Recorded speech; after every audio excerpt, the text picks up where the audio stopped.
aku selalu ngomong cowok tuh banyak yang feminin hari ini. Aku capek, ya udahlah nggak mau kerja. What the fuck? Orang yang udah biasa menerima, dia pasti akan terus mau menerima, dia nggak ada hatnya. Cewek tuh bila udah ada power, udah ada duit, mereka tuh akan lebih biadab kepada suaminya. Why do you have to submit to a man? Why do you have to turut a man? You are a doll, you are own queen. Yeah! Bullshit. Cewek boleh nangis kalau dia capek, cowok nggak boleh. Jadilah manusia benar-benar yang kuat.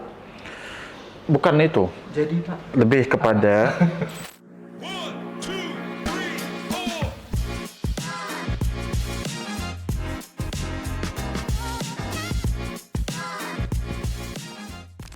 Halo One Percent Cup, kembali lagi di VAR Podcast. Kali ini kita bakal bahas permasalahan yang nggak ada habis-habisnya, datang dari anak muda juga, yang sekarang bukan hanya permasalahan untuk memenuhi kebutuhan primary atau sekundernya, bahkan dia harus memenuhi kebutuhan lapisan yang di atas dan di bawahnya. Ya kita tahu lah yang namanya sandwich generation ya, yang memang udah banyak terjadi di Indonesia, apalagi yang sebenarnya sekarang tingkat pertumbuhan sandwich generation itu semakin meningkat. Nah, artinya permasalahan ini belum kelar-kelar nih. Sama kayak permasalahan-permasalahan sampah gitu ya, yang tiap hari terus meningkat. Yang akhirnya juga sandwich generation ini juga permasalahannya terus meningkat gitu. Jadi di Indonesia sendiri nih, untuk angka sandwich generation itu udah menyentuh 71 juta anak muda yang menjadi sandwich generation. Nah ini sebenarnya yang bisa disalahkan siapa gitu? Apakah kita bisa menyalahkan papa mamanya yang tidak bisa settle secara finansial setelah masa pensiunnya, yang mengharuskan anaknya harus mengcover dia, atau seperti apa? Nah jadi salah satu solusinya sebenarnya mau kita angkat adalah gimana sih kita bisa mengatur keuangan keluarga sehingga sandwich generation ini tidak terlahir lagi. Nah kali ini kita udah bersama dua narasumber, the only one, selalu narasumber kita ada Pak Faizul Rizwan yang menjadi narasumber utama kita di semua podcast kita, dan ada narasumber baru kita yaitu Mbak Putri. Nah melihat fenomena sandwich generation yang angkanya ini terus meningkat Pak, sebelum ke sana mungkin kita bakalan ngebahas gimana sih caranya kita nge-manage keuangan keluarga ya. Nah, waktu Pak Faizul awal-awal merit dulu, bagaimana sih Bapak nge-manage dari yang tadinya single spend ini menjadi harus spend money-nya itu untuk keluarga. How you manage your financial at that time, Pak? aku tuh lahirnya nggak kaya, tapi keluarganya masih bisa makan. Right? So jadi dan mungkin itu nasib aku baik ya. Dikasih kesehatan, dikasih banyak tenaga, dan pendek kata aku tuh bukan part of sandwich generation. Oke. Karena arwah papa aku meninggal 4 tahun kemarin. Jadi waktu aku tuh mulai kerja, ya mama aku tanggung jawab apa ya. Dan daripada segi culture-nya itu, kalau di Malaysia tuh mungkin sedikit kurang ya kebergantungan kepada anak berbanding dengan di sini. Ya, menurut saya kalau di sini tuh kebergantungan kepada anak tuh kayak parah sekali lah. Anak itu selalu Benar sih. di kayak emotional guilt. Aku nggak tahu ngomongnya tuh apa dalam bahasa Indonesia, tapi diugut daripada segi emosi. Kalau lu nggak buat tuh lu nggak anak derhaka gitu. Oh, oke. So menurut aku kayaknya itu lebih parah di Indonesia berbanding dengan di Malaysia. So mama aku nggak pernah ngomong kayak kalau nggak bagi itu lu masuk neraka ataupun tuh. Tapi ada, aku tahu memang ada keluarga yang kayak gitu. Cuma nggak banyak kalau di Malaysia. Tapi kalau di Indonesia tuh kayaknya benar-benar anak muda tuh benar-benar bebannya tuh terus jadi gitu. Nah, aku juga selalu melihat whereby ada orang yang pernah aku ketemu memang mau mengambil beban gitu. Mulanya mau. Akhirnya ya makin parah ya. Karena menurut aku actually kalau kita tuh ngerti agama, ngerti tanggung jawab is a simple teori ya. Hah? Kalau ayah masih muda, masih berkudrat, ngapain nggak kerja? Oke. right? Tanggung jawab kepada istrinya. Ya, ya mungkin anaknya udah kerja gitu. Jadi dia udah nggak perlu kasih uang saku kepada anaknya. Tapi kalau lu suami, kan umur 50 tahun, masih sehat, masih bisa kerja, ngapain nggak kerja? For me, sandwich generation ini salahnya dua. Satu is that mungkin orang tuanya yang nggak ngerti tanggung jawabnya. Oke. Ya, jadi bebannya tuh dihantar kepada anaknya gitu. Yang baru aja mau mulakan kehidupan. Dan nomor dua, anaknya juga tuh kayaknya nggak pushback. Ya, Nerima aja gitu ya. ya dia nerima aja gitu kan. So, jadi karena dia nggak mau jadi anak durhaka ataupun apa ya. So, jadi mungkin dia rasa bersalah dan dia menanggung beban. Tapi akhirnya apa? Aku pernah ketemu cewek yang benar-benar adiknya cowok, sudah mau dating dikasih uang, Oke. right? What is the behavior you are trying to reward? Ya, apa yang kita mau ajarin kepada cowok itu, kalau lu mau dating, walhal lu patut study, tapi lu kasih uang. So for me, kalau kita udah train orang kayak gitu, jadi hasilnya gimana? Orang yang udah biasa menerima, dia pasti akan terus mau menerima, dia nggak ada hadnya. Karena mereka pikir kita tuh fine-fine aja. Ngerti nggak? Iya. Ya, karena mereka, oh ini kerja di kota, enak nih, makannya pasti enak nih, apa semua. Karena itu bisa kasih aku uang. Walau dia nggak tahu nih, yang kita nih menderita, tinggal di kosan buruk, ya nggak makan, dan apa semua tuh mau kasih dia uang.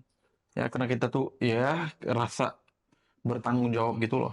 Right? So, jadi for me, aku rasa sedikit aneh aja kalau lihat di Indonesia tuh kayaknya lebih parah situasi ini. Kalau di Indonesia tuh kurang sih.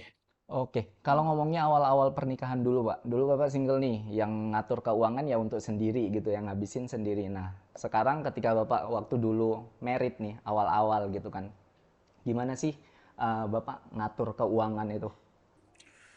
Aku lebih kepada aku fokus kepada masa jangka masa panjang. Oke. Jadi aku fokus kepada income dan investasi supaya anak aku nggak miskin kayak aku. Oke. Supaya anak aku nggak perlu kerja umur 13 tahun kayak aku. Aku udah rasa gitu kan. Jadi aku nggak mau anak aku seperti itu. Jadi aku perlu fokus kepada masa depan gitu loh.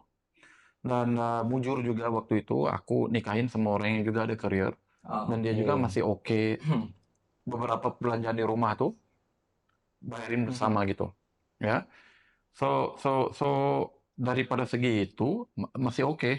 Jadi ada beberapa belanjaan contohnya bayaran rumah ya. Karena rumah itu atas nama dia. Oke. Rumah itu benar-benar atas nama dia. Jadi aku bayar half, dia bayar half. Karena kalau untungnya rumah itu nanti bila dijual itu kan sama-sama ya.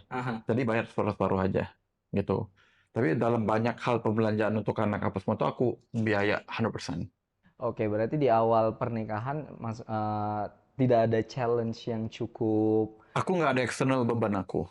Oke. So nggak ada daripada papa, nggak ada daripada mama. Aku cuma perlu fokus kepada aku dan keluarga aku.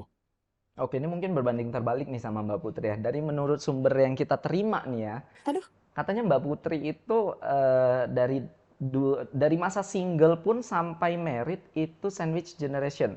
ya. Oke. Nah, transisi dari single marriage masih dalam keadaan sebagai sandwich generation itu gimana caranya bisa bertahan hidup gitu loh. Kok masih bisa hidup sampai sekarang gitu. Nafas lah. Gimana Mbak kira waktu dulu itu ceritanya? Gimana dirimu as a sandwich, kita tahu ya beban sandwich generation itu secara finansial cukup berat, dan kemarin lu as a single otomatis memang udah berat nih, ditambah lagi lu married, yang itu menjadi beban juga, lo harus manage keuangan keluarga nih, bukan diri sendiri. Nah, itu gimana lo survive-nya kemarin? Setelah nikah yang pasti pertama aku ke nanya suami ya, kayak istilahnya aku menjelaskan sejujur mungkin bahwa keadaanku kayak gini, keadaan keluargaku seperti ini, terus kayak nanya dia terima atau enggak gitu dengan kondisiku yang seperti ini, dengan aku yang memilih untuk kerja. Dan kebetulan saat itu beliau memilih untuk aku stop bekerja. Oke, meskipun suami lo tahu lo Iya, Sandwich iya, generation. iya. berarti suamimu menyanggupin untuk membiayai keluargamu. Nope. No, no, no, no. Eee untuk pertama kalinya tuh aku kayak pas nikah itu yang Mhm. pertama kali aku bahas jujur sebenarnya ini. Oke. Itu kayak tentang aku tuh punya tanggungan ini. Oke. Aku punya tanggungan Mhm. ini dan kamu sekarang sebagai suamiku dan aku mau menurut kepadamu dan aku mau nanya gitu. Mhm. Menurutmu gimana caranya aku bisa handle ini, tapi tetap menjalankan kewajibanku sebagai istrimu? Oke. Dan dia Mhm. ngejawabnya kayak, "Jujur aku pengennya kamu berhenti kerja. Mhm. Aku pengennya kamu berhenti kerja, kamu fokus ngurusin rumah tangga kita, dan untuk masalah itu, kita pikirin sama-sama. Di mana Oh. kamu tidak mengorbankan keluarga yang sedang kamu bangun, Mhm. tapi kamu juga tidak mengabaikan keluarga yang sudah membesarkanmu." Mhm. Awalnya. Nah, setelah itu ya ternyata agak sulit ya, Mas, apalagi sebagai perempuan. Mhm. Sebagai perempuan yang, eee, tradisional aku tuh kalau nikah. Mhm. Maksudnya tradisional tuh kayak aku mencintai semua pekerjaan rumah tuh aku sendiri yang ngerjain. Oke. Jadi aku pengen yang bener-bener ngurus suami, ngurus rumah, dan ditambah ngurus keluarga, Mhm. jujur agak ribet. Mhm. Tapi balik lagi, kalau misalnya kita ikhlas, kita ngerasa itu bukan beban ya, kita ngerasa itu bukan beban tapi sebuah pengorbanan yang worth it. Worth it dalam artian, oke, aku ngelakuin ini, aku mendapatkan ini, mendapatkan rumah, 2 rumah nih ya, Mhm. rumah rumah dari suami dan rumah dari keluarga asliku, Mhm. it's okay. Kalau kamu ikhlas, ikhlas. Kalau kamu ikhlas, it's okay. Kalau misalnya suatu saat kamu kayak capek, apa, normal manusia, Tapi normal. waktu itu gimana caranya kamu tetap bisa membiayain keluargamu? Maksudnya bukan keluarga Akhirnya yang kamu mau bangun ya? akhirnya aku Mhm. cari pekerjaan di mana aku bisa ngerjainnya di rumah. Ah, oke. Jadi aku tetap bisa ngurus suamiku, ngurus Mhm. rumah, tapi aku dapat income. Oke. Nah, kalau misalnya Pak Faizul dulu juga waktu muda nggak sekaya sekarang ya, Pak ya? Nah, kalau dulu waktu muda nih, Pak, misalnya nih, Bapak dapat sosok kayak Mbak Putri, wanita yang sandwich generation gitu loh. Dengan finansial Pak Faizul juga yang kemarin itu belum jadi crazy rich gitu ya. Oh, Nah, itu Masih Bapak belum. mau masih Crazy belum Rich ya ya. sekarang ya? Ya. baru Oke. crazy. Hmm. Jadi dulu kalau misalnya skenario itu ada di Bapak gitu, Bapak mau nggak nerima cewek dengan spek itulah? Nggak tahu ya. So, Mhm. nggak tahu tuh karena, my position was very different ya. Aku Mhm. kenal mantan istri aku umurnya 18. Mhm. Kita pacaran umur 20 tahun, nikah umur Oke. 28. Jadi, kayak nggak pernah, university sweetheart gitu dan, Oke. jadi, so it's not, aku tuh nggak look at other option ataupun Mhm. apa-apa. So, I cannot say ya. Ya udah kalau cinta, cinta aja deh. Nah, dan menurut aku itu beban keluarga mau bukan bebanku. Ya, aku Tapi kan Pak, aku aku Mhm. selfish seperti itu karena for me, aku ada keluarga aku yang aku perlu tanggung. Lu ada Oh. keluarga lu yang lu perlu tanggung. Jadi karena itu, aku nggak pernah nyuruh istri aku, pasangan aku, Mhm. berhenti. Oke. Malah waktu dia mau berhenti itu aku nggak kasih. Bukan karena aku mau uang dia, Mhm. ya karena aku pikir dua. Nomor satu, emang pernikahan tuh ada jaminan kekal 100%. Oke. Sampai mati enggak, kalau Benar. enggak, dan jadi nasib lu gimana kalau udah berhenti kerja. Nah, ini aku jujur ngomong, ini aku bukan buka aib arwah papa aku, Mhm. right? Tapi ini pengalaman aku, trauma aku. Arwah papa aku, karena dia less educated daripada mama aku, Mhm. dia tuh selalu nyuruh mama aku tuh berhenti. Oke. Karena dia insecure, dia nggak educated. Ins Ego. insecure dalam hal Ego. Dia oke. pikir mama aku tuh bisa cari orang yang lebih baik daripada dia karena dia nggak educated. Kayaknya sama. Mhm. Oh, oke. Right? Jadi selalu nyuruh-nyuruh berhenti, janji itu, janji ini, kasih itu, kasih ini. Mhm. Udah berhenti, enggak ditunaikan janjinya. Mmm. Malah mama aku dibully. Oh, oke. Benar-benar dibully karena lu udah nggak ada penghasilan. Aku tuh takut. Mhm. Demon papa aku tuh ada dalam badan aku. Aku tuh takut kalau aku dikasih power kayak gitu, mungkin nggak aku akan jadi orang kayak gitu. Jadi aku ngomong perkara itu kepada mantan istri aku ngomong, lu jangan berhenti, karena aku nggak tahu ya, aku akan jadi orang kayak gimana. So, aku jujur aja, aku nggak mau aku tuh terjadi secara nggak sengaja pembuli kayak arwah papa aku. Mhm. Ya, because you don't know a person ya, until dia udah dapat uang, udah dapat power. Mhm. Itu waktu itu, perangnya sebenarnya itu baru keluar. So jadi mungkin daripada cerita Mbak Putri ini, saya mau nasihatin aja kepada cowok-cowok yang di luar tuh, turunkan ego. Oke, tadi kita ngebahas tentang si sandwich generation ini tadi ya, acceptable-nya itu dalam relationship seperti apa. Nah, kalau tadi kan berarti Mbak Putri sandwich generation, tapi cowok lo nerima lah, ceritanya gitu kan. Ini kalau misalnya nih skenario-nya ada nih cowok sandwich generation nih. Nah, lo terima nggak untuk jadi suami lo? Si cowoknya terima. Terima. Hmm. Alasan lu apa? Karena kan emang hakikatnya buat laki-laki ibu tuh nomor 1. Oke, tapi kalau dia ngebiayain semua ade gitu? It's okay kalau dia bertanggung jawab, Oke. kalau dia tahu dan paham kalau dua hal ini adalah hal yang sama-sama penting, hal yang sama-sama harus diperjuangkan, keluarga yang sedang dibangun, begitu pula juga dengan keluarga yang membesarkan dia. Berarti lo mau dibebani sebagai wanita yang menerima sosok pria sebagai sandwich generation, lo mau ya berarti dibebani juga untuk mengcover keluarga suami lo. Oh, that's mean aku harus kerja untuk membantu keluarga beliau. Otomatis kan kalau misalnya in case keluarga lo mau kita let's say kita bilang nggak berkecukupan ya, tapi cukup lah. Aha. Intinya cukup. Nah, kalau misalnya si suami lo dia udah membiayai nih keluarganya, terus harus membiayai keluarga lo, dan keluarga lo itu tidak terbiayai dengan baik, nah kan lo otomatis harus mengcover kan untuk memenuhi biaya rumah tangga itu, dan lo harus bekerja kan. But is the question about laki-lakinya yang sandwich atau perempuannya? Laki-lakinya, Laki-lakinya makanya yang tuh sandwich. Oke. kalau posisinya dia nih sandwich nih, Iya. nah ketika dia mau married nih sama lo, Aha. nah lo terima kan? Ya. Nah, kalau misalnya in case dia tidak bisa memenuhi finansial keluarga lo, nah lo masih terima, it's okay. Karena Ya otomatis lo akan menolong dia kan? no, enggak kan? So, gimana Aku kamu tetap terima. menjalani rumah tangga dengan porsi itu? Aku terima karena emang kodratnya laki-laki itu ibu nomor 1 ya. Ibu means family kan. Oke, itu keseluruhan. Oke. Emang iya? Iya, Bukan kan? Kalau udah nikah tuh, istri ya? Kewajiban utama. iya, tapi kan surganya tetap di ibu, laki-laki tuh. Iya, coba searching dulu, searching Coba dulu. tanya netizen. Tanya netizen. Kayaknya daripada segi hadis, nah debatable ya. Ya, tanggung jawab cowok tuh kepada istrinya dulu. Iya, emang iya. Berarti intinya berarti lo stand. Benar, Gimana kan? nih? Ulang dulu. Ya. Soalnya ini lagi ngobrol nih. Nggak apa-apa, kita lanjut aja.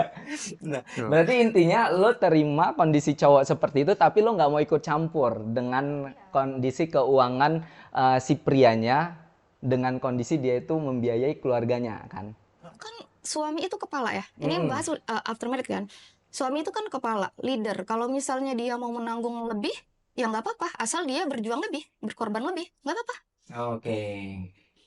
Tapi Alright. kalau dia menyanggupi untuk mencukupi dua hal ini, dua keluarga ini, tapi dia juga membebankan aku yang baru masuk ke dalam kehidupan dia, menurutku itu selfish. Ketika kamu masih belum bisa, belum sanggup, belum mampu, tapi ngajak aku untuk nikah, dan apalagi kalau misalnya pas pertamanya dia ngomongnya bisa kok, sanggup kok, tapi afternya ya itu balik lagi ke personal masing-masing sih. Oke. Kalau misalnya tadi ya di posisi yang lo sandwich generation, lo ngatur prioritasnya gimana sih? As a woman, aku. As a woman. Kalau perempuan ya, karena perempuan balik lagi ya, kodratnya kan kalau udah jadi istri, surganya di suami. Aku pasti segala sesuatu bakal nanya ke suami. Oke. Kayak misalnya, ya kayak tadi ya, kayak aku udah jelasin kondisiku, dan aku bekerja, dan aku menanyakan pendapat dia gimana, it's okay or not, untuk aku tetap kerja, karena ya itu tadi balik lagi alasannya, ada yang aku tanggung, dan dia bilang kayak, nggak usah, stop. Dan aku nurut, tapi ketika aku nurut dan dia tidak bisa membantu, aku tidak menuntut. Karena keluargaku bukan tanggung jawab dia. Tapi balik lagi, aku pribadiku sebagai seorang anak, bukan sebagai seorang istri, aku merasa keluargaku harus bahagia. Sebagai seorang anak ya, bukan sebagai seorang istri. Jadi kalau misalnya aku mau membuat keluargaku cukup, bahagia, bisa makan lah at least. Berarti aku yang harus effort lebih, tanpa mengurangi porsiku sebagai istri, tapi tidak juga meninggalkan peranku sebagai anak. Oke. Jadi kayak aku yang menerima itu dan mengambil resiko itu dan harus mau berkorban lebih. Alright. Nah, tadi Pak Faizul nyinggung kalau misalnya untuk laki-laki turuni ego nih, jangan suruhlah si cewek untuk nggak kerja gitu kan Pak. Ada nggak kriteria batasan pekerjaan menurut Pak Faizul untuk istri gitu? Kita boleh nih biarkan istri bekerja, tapi ada batasannya gitu. Ada kriteria seperti apa gitu Pak? Mungkin daripada segi culture-nya berbeda ya. Kalau kita lihat Singapura, culture-nya different. Right? Kalau kita lihat Malaysia, culture-nya different. Kalau di Indonesia tuh kayaknya ya, mungkin aku salah. But I think banyak cowok tuh mereka rasa statusnya tuh rendah kalau istrinya tuh perlu kerja. Coba kita tanya nih, bener nggak guys? Jadi untuk mereka tuh ego mereka lebih baik, nampak lebih bagus kalau istrinya tuh bisa di rumah karena aku mampu loh. Oke. Right? So aku nggak tahu kenapa. Karena kalau di Malaysia tuh ya istri mau kerja nggak ada masalah. Bukan perbahasan gitu loh. Right? Nggak. Di sini tuh kayaknya mayority mereka yang udah nikah semuanya bilang ya udah kamu berhenti aja. Oke, personally tapi Bapak ada ngebatasi istri nggak? Maksudnya ya kerja boleh, tapi jangan yang sampai jadi CEO juga kayak saya gitu. Oke, jadi kan aku tuh kan university sweetheart ya. Jadi Oke. kenalnya umur 18, pacarannya umur 20. Jadi I've been with one woman aja, Oke. right? Up until my divorce. So jadi waktu itu daripada segi status ya, status aku lebih rendah daripada status mantan istri aku. Daripada segi financialnya itu. Aku tuh pertama kali naik pesawat umur 26, 27 tahun. Itu pun dibiayai oleh kantor. Dia udah pergi ke US, udah pergi ke Australia. So, dia nggak kaya, tapi middle class, comfortable gitu loh. Oke. Right? So, jadi status kita tuh berbeda. Jadi bila aku tuh nggak pernah pikir sama ada keluarga dia akan jadi beban aku ataupun enggak, tapi kayaknya enggak deh. Ngerti nggak? Right? Jadi aku nggak pernah kepikiran karena itu nggak pernah jadi masalah. Ya. Dan mungkin rezeki aku juga. Aku ada mantan in-law, mother-in-law yang pintar. Yang menerima aku walaupun aku nggak ada mobil. Karena dia pintar, dia orang Cina ya. Dia ngomong, mending beli rumah banyak-banyak daripada beli mobil. Right? Jadi aku tuh waktu nikah, aku nggak ada mobil. Tapi dia masih nerima aku karena dia tahu, oke orang ini mungkin nggak ada mobil. Nggak ada motor gitu. Tapi rumahnya udah 3 atau 4. Dia udah tahu ya ke belakangnya tuh, dia udah, oke orang ini kayaknya bisa lagi berjaya gitu. Malah dia selalu menggalakkan aku kerja keras karena bilangnya orang muda perlu kerja keras waktu awal gitu. Mentalitinya berbeda gitu. Aku nggak pernah merasa keluarga ipar aku tuh sebagai beban, malah aset. Tapi gap penghasilan waktu di awal itu tinggi, Pak, antara penghasilan istri sama Bapak. Kerja pertama aku Awal-awal nikah kan? 2 juta gaji Itu aku. waktu pas udah nikah? Waktu Oh, pacaran oke. 2 juta, dia udah karena dia ada beasiswa langsung kerja bank 8 juta. So kerja pertama kita 2 juta hingga 8 juta. Lumayan ya. Ya. So waktu aku nikah, penghasilan aku 30 juta. Oke. Penghasilan istri? Dia Lebih tinggi sekitar enggak, dia sekitar 12-13 jutaan. Oh, berarti waktu pas married penghasilan Bapak jadi lebih dominan ya? Jauh, Oke. right? Jauh ya gitu. Jadi aku nggak pernah jadi beban. Karena aku tahu ya tanggung jawab aku sebagai laki, aku tahu aku perlu jadi sukses. Aku perlu ada penghasilan yang secukupnya supaya apa-apa aja aku mampu biaya keluarga gitu. Nah, despite aku punya penghasilan yang secukupnya, emang bisa ya 30 juta per bulan untuk istri berhenti kerja. Aku nggak kasih karena aku bilang kan aku ada trauma aku, papa aku dulu pernah buat kayak gitu pada mama aku. Dan menurut aku, ya udahlah, nggak apa-apa mau ada karir lagi tinggi lagi bagus. Itu pemikiran aku waktu dulu. Mhm. Hari ini pemikiran aku kalau aku udah pasangan lagi, lu kerja sekadar iseng aja Oh, sekedar. untuk isi masa lapang. Karena aku sibuk ya, aku kerja hingga jam 12. Aku nggak mau ada partner yang nggak kerja yang mengganggu aku setiap 5 menit karena dia bosan di rumah. Oke. Ya. Jadi aku nggak boleh. Jadi ya udah, kamu mau berniaga apa, aku support. Lu mau berapa? Mau jadi suruh rumah, aku support. Mau nggak ada anak, aku support. Mau anak 5, aku support.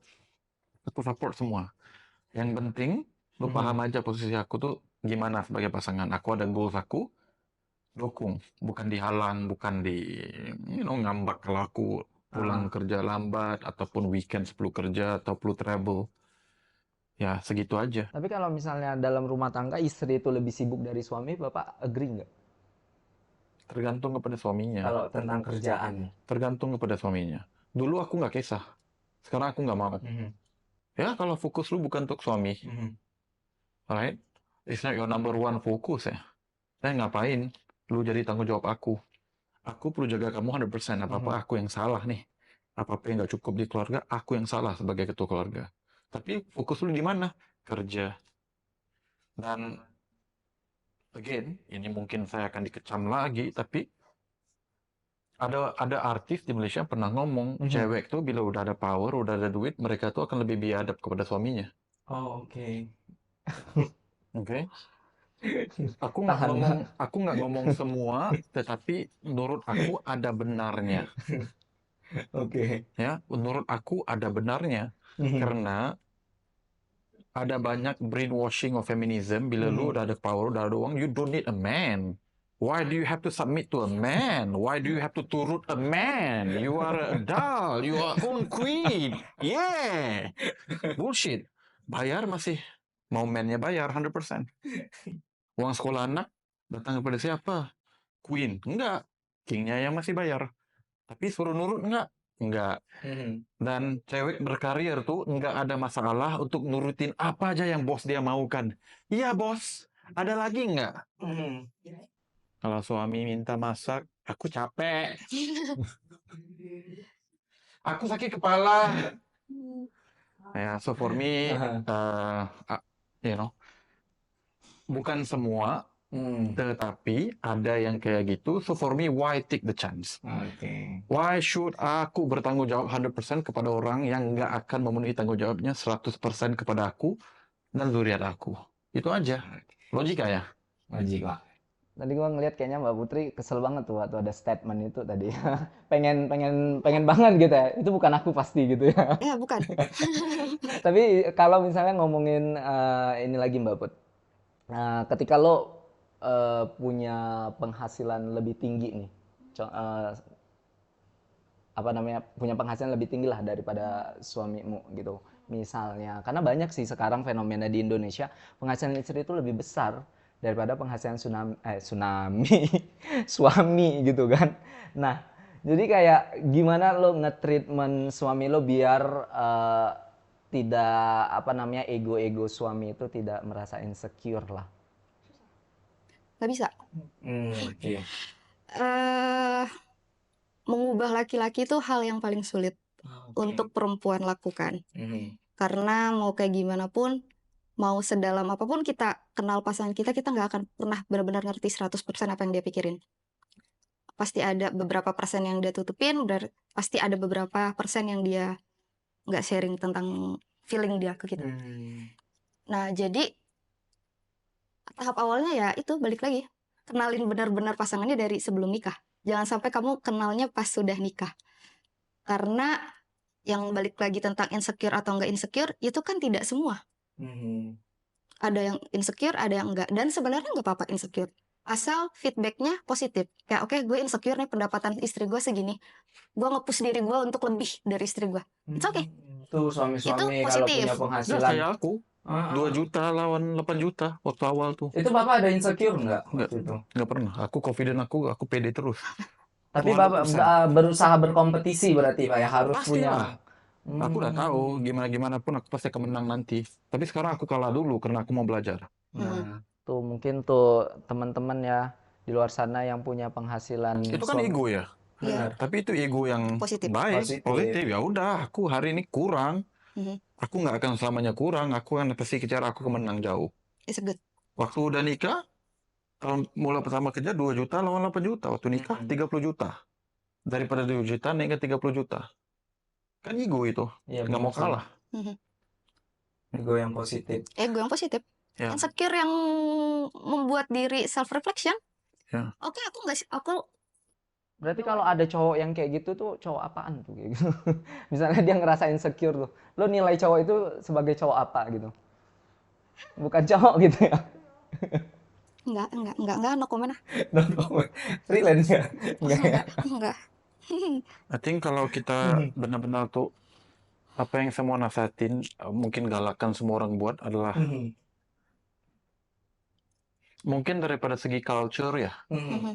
Kita tuh nggak terlalu suka mau ngomong bahas pasal uang and finance. True Pak, karena juga orang terutama ya di Indo juga, makanya terjadi banyak perceraian, sandwich generation itu karena memang pada proses ketika mereka mau menikah, pembahasan ini nih nggak Benar. fix gitu. Ya. Betul. So jadi menurut saya itu masalah besar karena I will say this ya, our inability to have difficult conversations will only make it worse. The problem doesn't go away, it will get bigger, it's called snowball ya. So kalau kita tuh nggak ngomong masalah itu dari awal, masalah tuh nggak akan hilang. Dia akan jadi lebih besar. Emang udah nikah, udah ada anak, tanggung jawabnya akan lebih kecil. Enggak kan? Benar. Ya. So sebagai contoh, tadi perbualannya itu kan gimana ya? Mau jaga keluarga tuh berlaku selepas pernikahan. Nah, menurut aku tuh partnya sebelum ya. Kalau sebelum tuh, kalau ditanya ya udah jawabannya, ya udah nanti aku tanggung juga.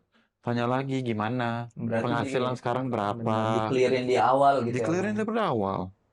Kalau if you have a plan, ngomong. Aku akan buat segini. Aku akan buat 2 kerja. Ya udah, penghasilan aku sekarang 8 juta. Kayaknya kalau aku buat gini, bisa naik pergi 12 juta. Cukup nggak? Ekstra 4 juta ini buat kamu dan keluarga kamu. Kalau nggak cukup, ya udah, cewek ini bukan untuk kamu nggak mampu. Nah, harusnya begitu. Ngapa dipaksa? Benar. Right? So aku nggak ngerti pemikiran orang yang benar-benar, ya udahlah kita jalanin aja dulu. Udah nikah, udah pancut, udah menghamil, lepas tuh. Nah ini juga Pak ada istilah Ya. kan kayak ya udah nanti kalau udah nikah kan nanti ada rezekinya gitu kan. Nah terus nanti ya udah nanti pasti ada anak, ada rezeki anak juga. Tapi Bapak ini nggak setuju nggak kalau misalnya ada statement-statement yang kayak tadi terus ada statement juga yang banyak anak banyak rezeki gitu. Itu masih Soalnya aku setuju dengan statement itu. Karena untuk semua cowok, dia tuh masih a boy bila dia nikah. Dia cuma akan jadi a man bila dia udah ada anak. Oke. Anak tuh akan mengubah segala-galanya.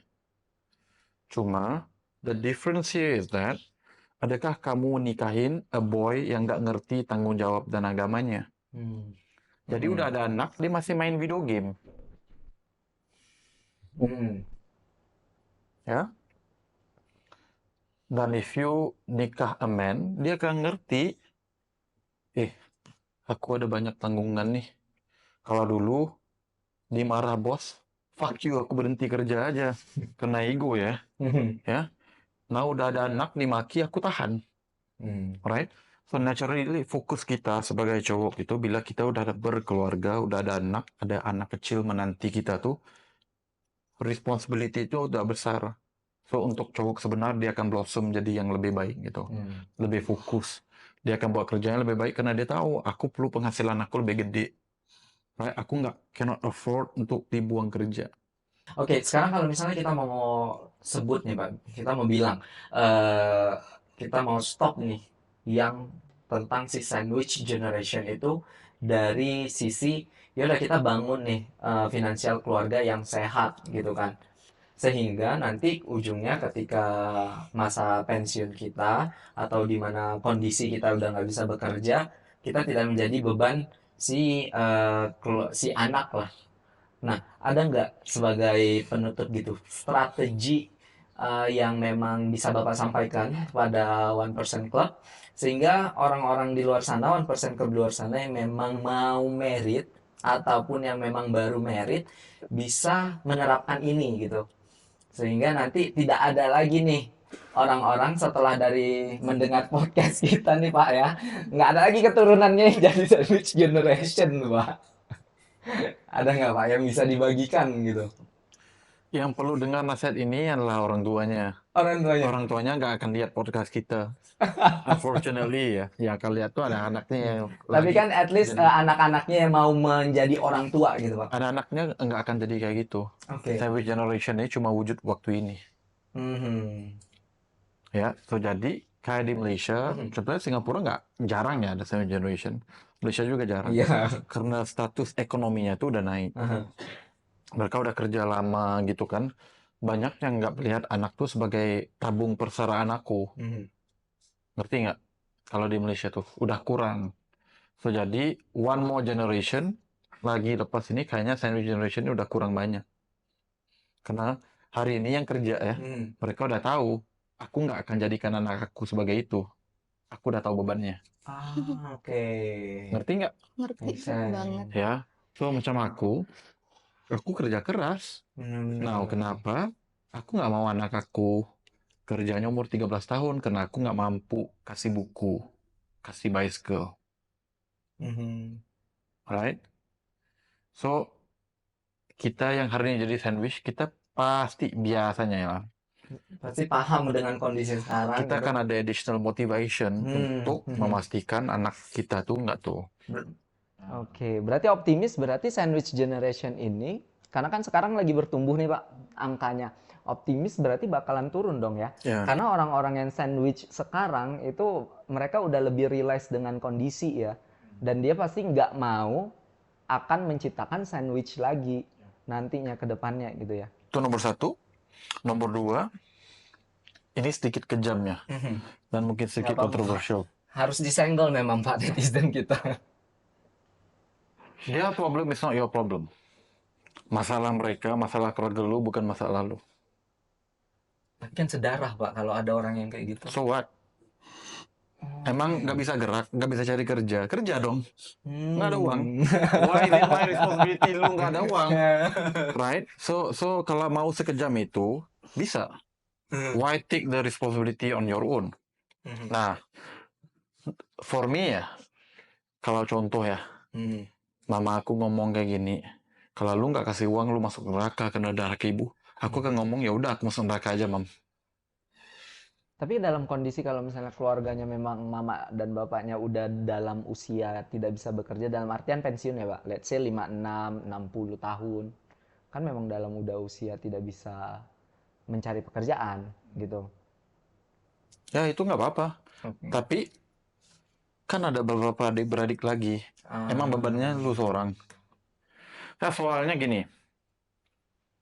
kalau lu pilih untuk jadi beban keluarga, Mhm. ATM keluarga, kita tuh melatih keluarga tuh bergantung kepada kita. Yang lain tuh semua akan jadi malas, lembek. Hmm. Gimana mau jadikan orang tuh strong trauma? Lapar, kerja dong. Ngapain minta duit daripada aku? Benar nggak? Aha. Daripada papa mama, iya aku agree. Kalau nggak bisa kerja, oke. Aku ngerti, tapi cuma aku seorang. Yang lain di mana? Right? Kenapa semua beban itu perlu ditarik ke atas bahu aku? Ya. Nah, kalau mampu beda ya. Mhm. As of today, my mom can ask for anything. Dia bilang mau pergi Turki. Kalau dia bilang mau pergi umrah, aku tanya kapan. Mhm. Aku beliin aja semua. Karena aku udah sampai ke level aku nggak perlu pikir pasal uang untuk kasih apa-apa aja pada mamaku. Mhm. Dan mamaku nggak muda lagi dan apa aja dia mau, aku kasih. Oke. Aku udah sampai ke level itu. Tapi waktu aku belum sampai ke level itu, aku sedikit selfish karena aku udah tahu.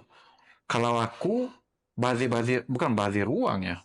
Tapi aku menggunakan resources di tempat yang enggak membantu masa depan aku, nanti sudahnya siapa yang jadi mangsa anak aku. Nah, filosofi aku kalau aku udah nikah, tanggung jawab nomor satu aku istri dengan anak. Oke.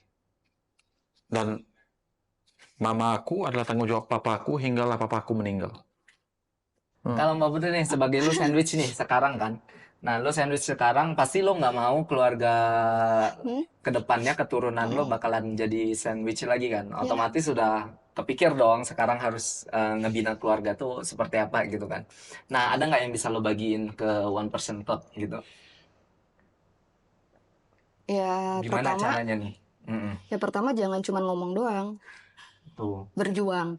Jangan cuma kayak omongan doang, angan-angan doang kayak ah aku berharap anak aku ke depannya nggak kayak aku. Ih, kok hmm. Ih. Iya, kenapa? Nggak apa-apa Mbak, kenapa Mbak? Nah, Kenapa Mbak? pakai nih, Cerita, pakai. cerita, Pakai nih, cerita, cerita cerita. nanti. Cerita Mbak, cerita, cerita. Kenapa, kenapa, Eh, kenapa? ya. Ih, apa sih lu? Nggak apa-apa Tar cerita. dulu. Nggak, ini kan ngebagi nih sama teman-teman One Person Club kan, biar enggak istilahnya biar tidak tercipta lagi nih generasi sandwich ke depan gitu. Nggak ada yang tahu tercipta atau enggak tuh ya. Aha. Karena contoh gue lah gitu kayak Mhm. mau sekeras apapun gue nyoba untuk bisa jadi pohon yang kuat gitu ya, Mhm. untuk tempat berpegangnya orang banyak.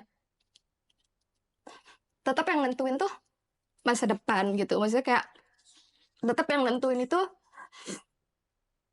sang pencipta gitu. Mhm. Kayak even aku aja tuh nggak tahu nih minggu depan tuh aku gimana. Jadi kayak ya kalaupun kedepannya bernasib muzur kayak Pak Faizul, alhamdulillah. Kalaupun enggak, ya jangan berhenti berusaha dan tetap alhamdulillah. Dan balik lagi ya ikhlas Mhm. aja ya, dan it's okay kalau capek nangis kayak aku sekarang, it's okay, nggak apa-apa.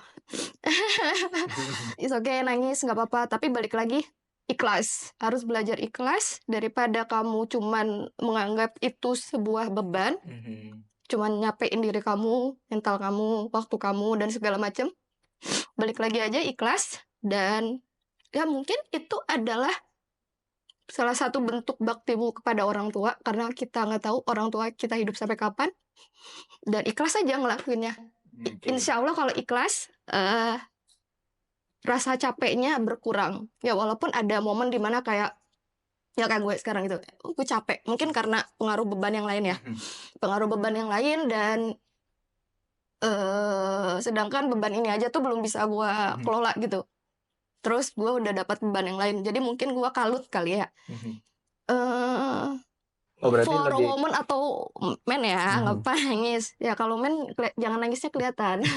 Berarti pada berarti pada intinya istilahnya ketika lo udah memang sekarang menjadi sandwich yang menimpa yang memegang beban sebegitu kuat, tetap ya tadi ya lo harus ikhlas sehingga lo bisa survive nih sekarang. Ketika lo survive sekarang, otomatis ke depannya lo bisa grow dan lo bisa stop nih yang Ya, namanya sandwich ya, generation untuk keturunan lo itu enggak. tadi ya. Jangan Berarti. cuman ngomong bullshit doang. Jangan Oke. cuman ada yang ngomong di dalam hati kayak angan-angan. Ya Allah, semoga anakku ke depannya nggak kayak aku. Jangan cuman ngomong doang.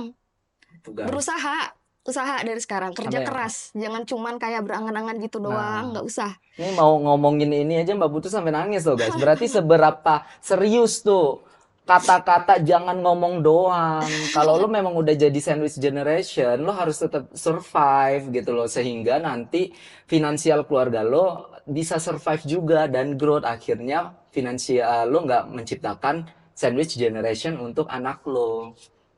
Good. Wah, Sip. tapi sekarang udah ikhlas nggak ya dengan semua kondisinya? Ikhlas. Ini nangis bukan karena ngerasa beban ya. No, Ya, no, no, no. ikhlas ya. Ini nangisnya karena gila, gue sekuat ini ya. Wow. Karena kan tadi menyinggung kan kayak Mhm. Jadi aku kayak yang langsung iya, tersentuh aku gitu langsung ya. tersentuh gitu Relate kayak banget iya ya, gitu. gue udah jauh juga ya sampai titik sekarang ini gitu, kayak dari zaman kuliah, Mhm. after kuliah, married, after married, Mhm. divorce gitu. Gila, jauh banget ya udah perjalanan gue, kayak ya gak apa-apa, kayak gila kuat banget. Terima kasih Putri gitu. Alright. Oke, ada lagi nggak yang ditambahin mungkin Pak? Sebelum kita menutup perbincangan kita untuk One Person Club kali ini, nggak ada Pak? Cowok, cewek boleh nangis kalau dia capek, cowok nggak boleh. Nah, even di kamar. Even di kamar. Berarti intinya guys adalah jadilah manusia benar-benar yang kuat. Bukan itu. Jadi Pak, Lebih kepada sebagai cowok, adakah menangis itu sesuatu yang produktif ataupun berusaha melakukan sesuatu itu lebih produktif? Mhm. Daripada lu nangis di kamar kayak gitu kan, and there's nothing wrong ya. Iya, benar. Aku selalu ngomong cowok tuh banyak yang feminin hari ini, right? But cowok yang maskulin tuh daripada dia nangis-nangis, bikin depresi mentalnya jatuh gitu kan, kenapa nggak keluar ikhtiar aja, cari income lebih gitu, Great. belajar ilmu baru gitu kan, Great. right? So jadi agree, totally. fokus aja kepada masa depan, fokus on building yourself, right? And itu lebih produktif daripada nangis. And there's nothing wrong kalau mereka mau nangis, tapi menurut aku ya, nasihat cowok tuh patut nangis, you can let it go, it's a bullshit. You are only raising cowok-cowok lembek yang seperti wanita. Nggak boleh, cowok tuh ketua keluarga. Yap. Nggak boleh, right? The goal of a cowok ya, anak lelaki itu adalah bila papanya tuh meninggal, right? Dia merupakan orang paling kuat di saat itu. Oke. Kenapa? Sebab ketua keluarga lamanya udah nggak ada. Lu udah dipromot. Itu udah jadi beban lu semua. Kalau lu nangis, apa semua tuh, hingga lu nggak bisa kebumikan papa, apa semua tuh, orang lain gimana? Waktu orang papa aku meninggal, aku nangisnya waktu cium jasad aja. Itu aku nggak tahan. Waktu aku on the way flight daripada Jakarta, waktu dia meninggal tuh aku di Jakarta. Malam itu juga aku pulang. Di flight aku selesai aku nangis. Sampai aku nggak nangis, senyum, jumpa orang. Aku begitu mamis, oke, aku di sini. So for me, this idea of cowok patut nangis dan apa semua tuh aku nggak suka. Oke. Karena you are only akan membesarkan cowok-cowok yang lemah, yang feminin, dikit-dikit nangis, terlalu mengikut perasaan. Aku capek, ya udahlah nggak mau kerja. What the fuck? Right? Bagus lo keluar ikhtiar udah ya Pak ya. Ya, lu komplain kepada semua orang mengenai kecapean hidup Oke. lu dapat apa? Emang dapat uang? Emang bisa mengubah apa-apa? Enggak. Alright, so banyak pesan ya guys sebenarnya yang memang kita bisa ambil dari topik ini. Say stop to sandwich generation. Jadi pada intinya adalah gimana kita memang istilahnya kayak ngebangun karakter kita dulu nih sebenarnya. Benar-benar bisa lebih kuat, lebih kalau dari Mbak Putri tadi lebih kelas nerimanya sehingga memang kita bisa tetap survive, kita bisa tetap grow sehingga keluarga memang kita lagi bina sekarang tidak menghasilkan sandwich generation yang selanjutnya gitu ya. Tapi juga tadi mungkin udah disinggung sama Pak Faizul, jangan untuk cowok-cowok ketika memang untuk membenahi finansial kalian jangan ikutilah ego kalian, biarkanlah istri kalian juga istilahnya bekerja gitu ya. Oke, terima kasih teman-teman udah ngikuti podcast kita dari awal sampai akhir. Kalau misalnya ada pertanyaan ataupun komen ataupun request dengan topik-topik yang lain, kalian bisa drop komen dan jangan lupa tetap support channel kita. Dan ya, sampai ketemu di podcast selanjutnya. Thank you, terima kasih narasumber kita.